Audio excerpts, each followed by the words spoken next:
이 정도는 받아먹을 수 있는 거지. 아무리 내가 너한테 못됐다 해도 이런 대우 받을 정도는 아니다. 정말 분위기 파악 못하시네요. 지금 입으로 밀어넣은 음식들이 왜 냉장고에 있었는지부터 생각을 해봐야 되는 거 아니에요?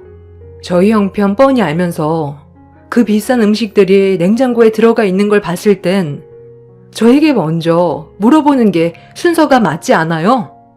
오늘이 무슨 날인지도 모르고 냉장고에 있는 음식들에 정신 팔려서 저 오기 전에 입속에 밀어넣은 어머님이랑 아가씨를 보니 그동안 그이가 얼마나 마음고생이 심했을지 안 봐도 두 눈에 훤하네요. 오늘이 그이가 태어난 날이잖아요. 요즘 일도 많이 바빠서 힘들어하길래 몸보신 좀 하라고 준비한 음식들인데 아주 그릇을 싹 다 비우셨네요.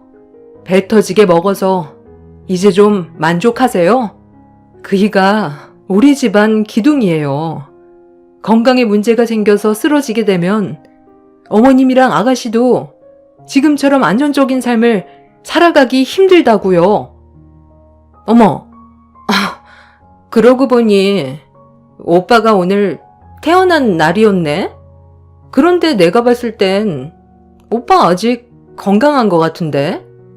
요즘 돈벌이가 제일 좋은 시기라 바쁘게 움직이는 거면 좋은 거 아닌가? 다른 사람들은 일거리도 없어서 난리도 아니라던데. 그거에 비하면 지금을 감사하게 생각해야지. 저도 일자리 구하는 게 힘들어서 놀고만 있잖아요. 어찌됐든 오빠가 먹을 음식을 우리가 먼저 먹어서 좀 그렇긴 하지만 몰랐는데 어떡해요. 다시 준비하면 되니까 이제 그만 열 좀 내요. 엄마, 오늘 얘기하는 건 좀 아닌 것 같은데? 여기까지 와서 밥만 먹고 돌아가자고? 온 김에 다 얘기하고 가면 되는 거지. 내가 이 음식 먹은 게 그게 그렇게 속이 아프니? 따지고 들면 내 배 아파 낳은 자식이니까 오늘은 나를 위해 준비해 줘야 되는 거 아니야? 내가 낳아준 날이면 나를 위해서 이 음식을 준비했다고 말을 해줘도 되는 거잖아. 꼭 그렇게 열을 올려야 되겠어?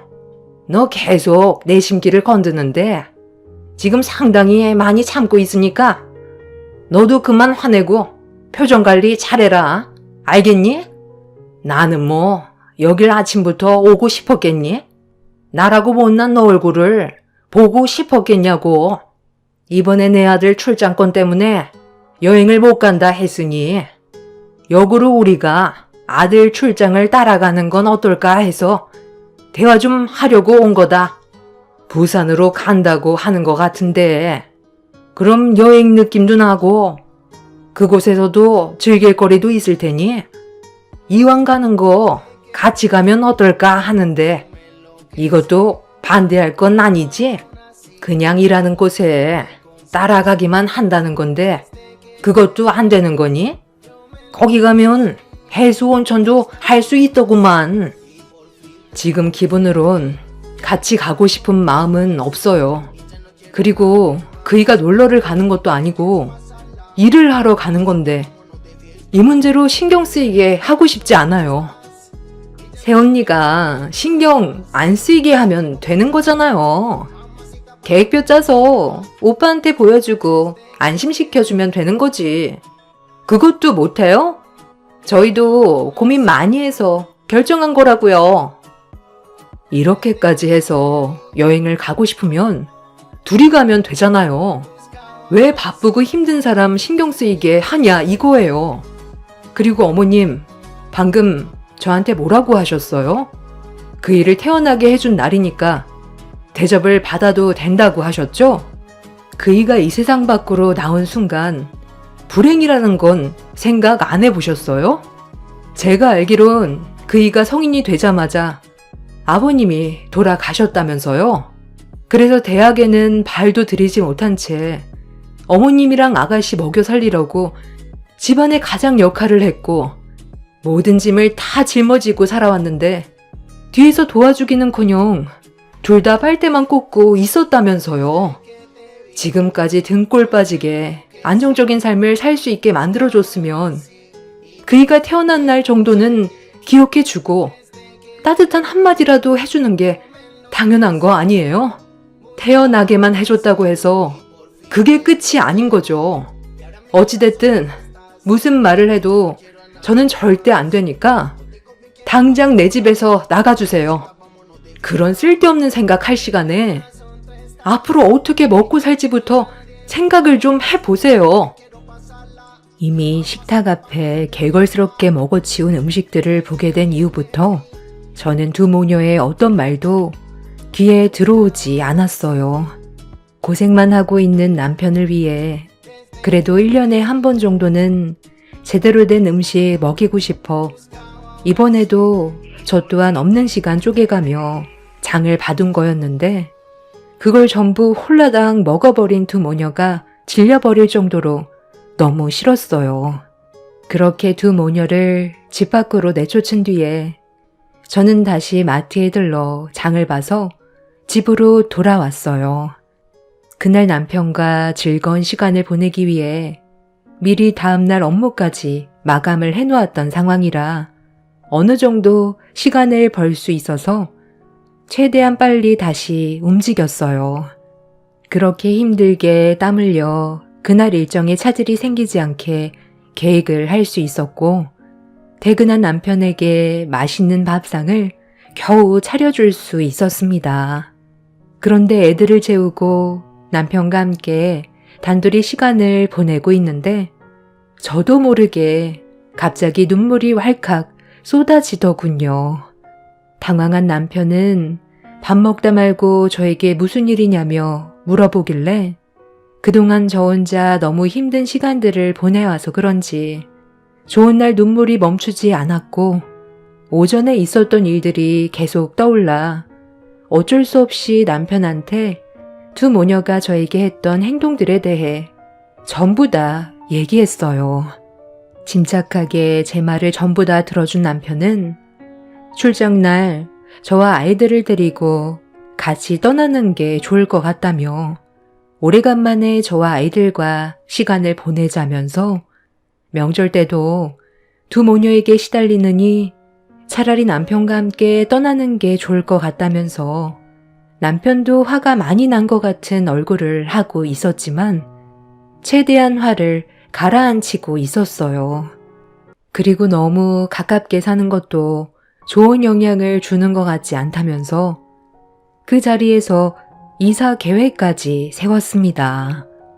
그날 남편과 진지하게 대화를 주고받은 뒤 그렇게 며칠이 지나고 명절 전날 먼저 아침 일찍 현장에 도착해야 되는 남편이 출장을 떠나려 하길래 주차장까지 따라 나가 배웅을 해줬어요.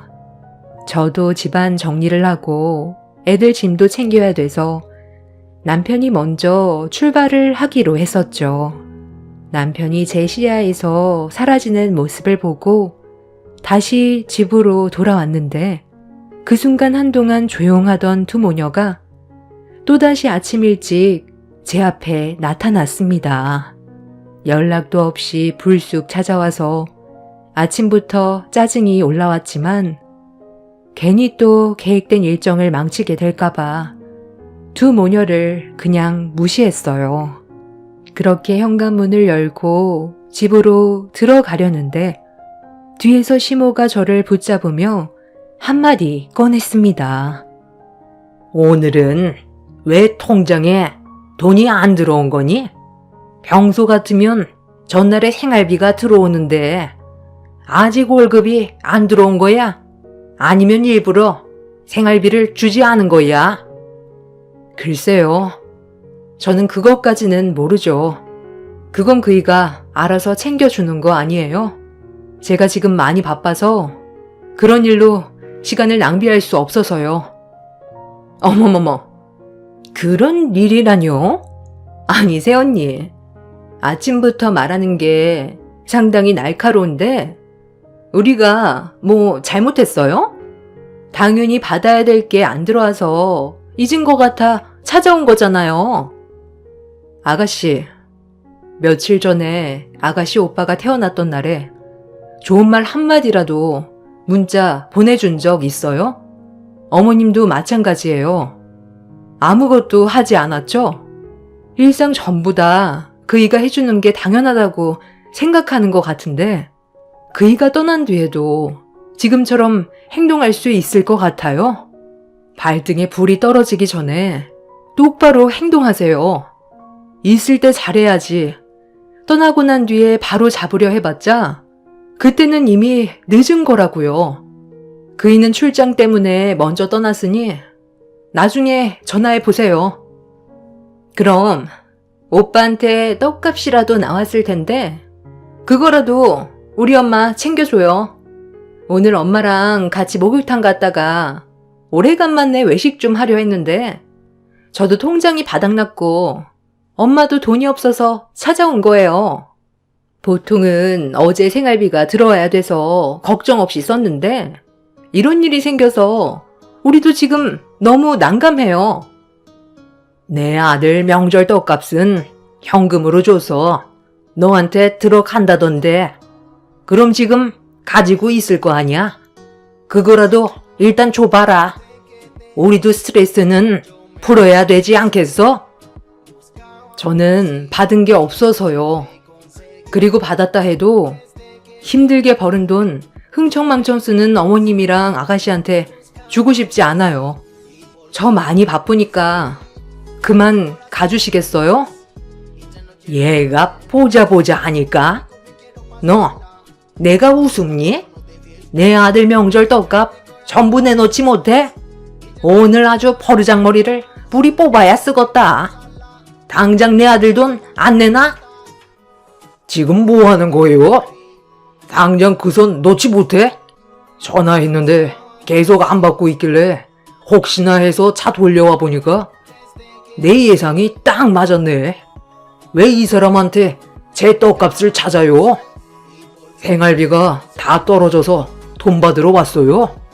원래 전날에 입금이 되어야 했는데 통장에 돈이 들어오지 않아 많이 불안했나 봐요. 저한테는 전화해서 돈 달라고 한마디 하는 것도 눈치가 보이면서 이 사람한테는 머리채 잡아도 되는 거예요? 너도 똑같아. 어디서 너희 새언니한테 대들고 있어? 먼저 출장을 떠났던 남편은 전화를 했는데 받지 않자 불안했는지 다시 차를 돌린 거였고 두 모녀가 제 머리채를 잡아채는 걸 보고 이성을 잃어버렸어요. 두 모녀는 당황해선 급하게 제 머리에서 손을 뗐지만 이미 문제가 상당히 심각해진 상태였죠. 어떠한 변명도 소용이 없었고 남편은 배응망덕한 두 모녀 쌍으로 손절하겠다면서 분노를 가라앉히지 못했습니다. 남편은 출장을 다녀오고 나서 보자며 저와 아이들을 차에 올려 태웠어요.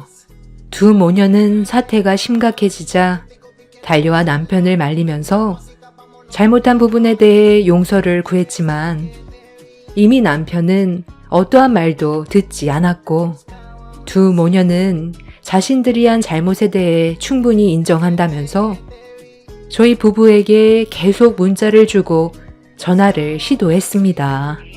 하지만 이미 저도 마음이 떠나버렸고 남편은 너무 큰 실망을 했는지 더욱더 확고하게 자신의 결정을 실행에 옮겼습니다. 결국 남편과 함께 출장을 따라갔다 온 뒤 집으로 돌아오자마자 남편은 이사 준비를 했어요.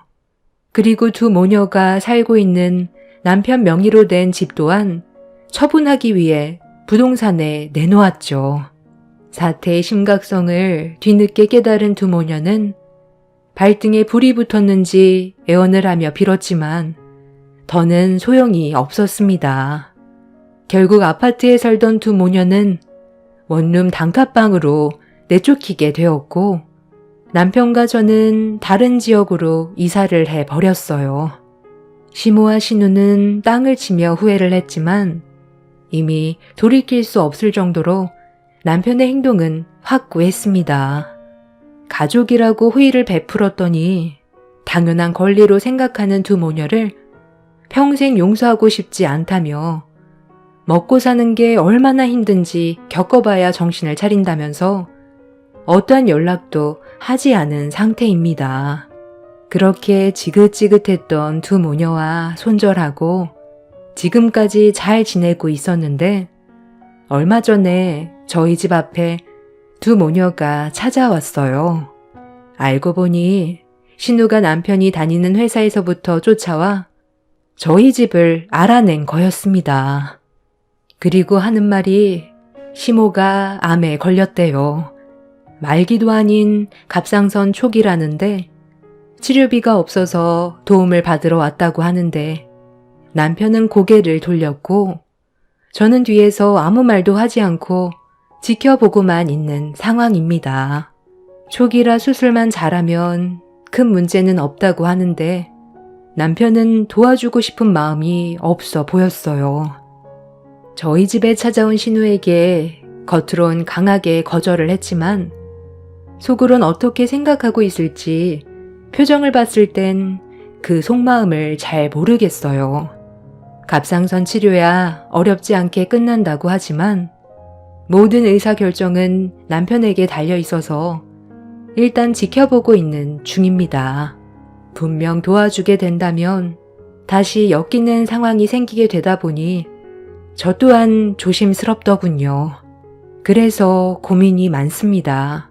한번 도와준다면 계속 손을 벌리게 될까봐 걱정이라 이렇게 사연을 신청하게 되었습니다. 인생 선배님들의 도움이 필요한 시점인 것 같네요. 제 사연을 들어주신 분들의 조언 감사히 받겠습니다. 한 번뿐인 삶, 오늘이 마지막인 것처럼 여러분들도 하루를 웃으면서